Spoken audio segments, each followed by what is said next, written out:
Hi, my name is Anne. Thank you for coming to my channel.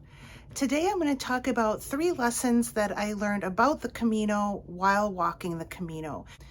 Essentially, these are 3 pieces of advice that I would give to someone who is about to walk their own Camino. The first lesson is to walk your own Camino. Make decisions that are best for you based on your goals, your motivations, your priorities.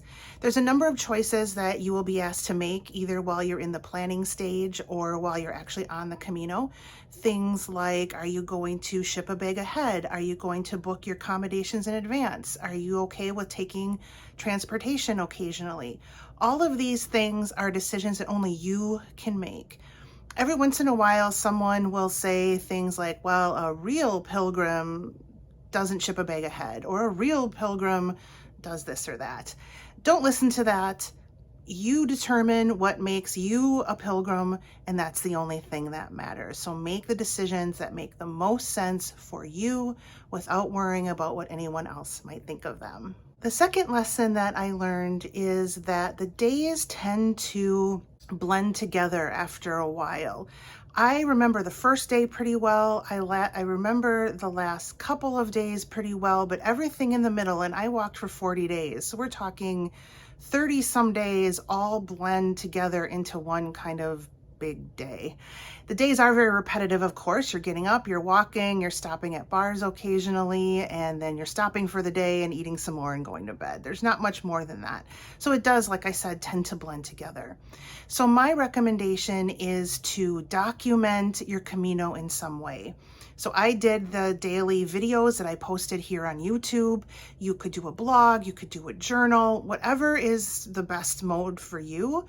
That way you can look back on it later and separate each day and remember what came before what you did in what city, things like that.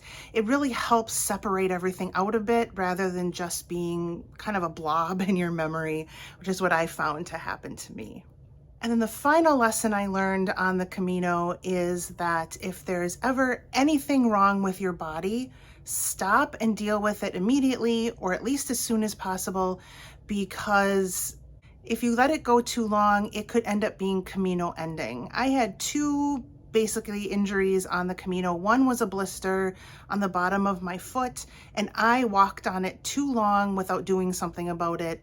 And it went from about a nickel size to about the size of an egg over a couple of days, to the point where I could not walk on it and I had to take days off. If I had handled it right from the beginning when I was feeling it coming on, I could have prevented having to stop for those couple of days. And in fact, towards the end of my Camino, I felt one coming on again, and I did stop and take care of it, and it never actually developed into a blister. So that's really important. Another example I had is I pulled a muscle in my calf, and I really did think that was going to be the end of my Camino because I could not walk. I had to call a taxi right from where I was, and I took 4 days off in Astorga to let that heal. The first couple of those days, I just had it on ice most of the time, didn't walk on it. And fortunately, because I stopped immediately, took care of it, rested for several days, I was able to continue my Camino. And what was important to me was walking the last 100 kilometers. And I was able to do that, I think, because I stopped and took care of an injury. Make use of pharmacies. The people who work in the pharmacies are used to pilgrims coming in. They know what kinds of things pilgrims need, and they can be really helpful. And if you're from the United States and you're used to our pharmacies, they can do way more at the pharmacies in Spain than our pharmacists can do here. They can prescribe things. They can give you things that are more over the counter that we don't have here. I had a cold partway through, and I stopped at a pharmacy, and they gave me, it was like a orange flavored powder that you mix with water and drink it a couple times a day, and that just knocked my cold out. And I cannot figure out how to get anything similar here in the States. I'm gonna have to see if I can get that drug shipped here because it was incredible. But go to the pharmacies, they can help you. Don't let things go on until they're so bad that you have to end your Camino. So those are my 3 basic pieces of advice that I would give anybody that I learned while walking the Camino. If you have any advice that you would give people, please do put that in the comments below. I'd love to see that. And thank you again for watching. I'll see you again in the next one. Bye.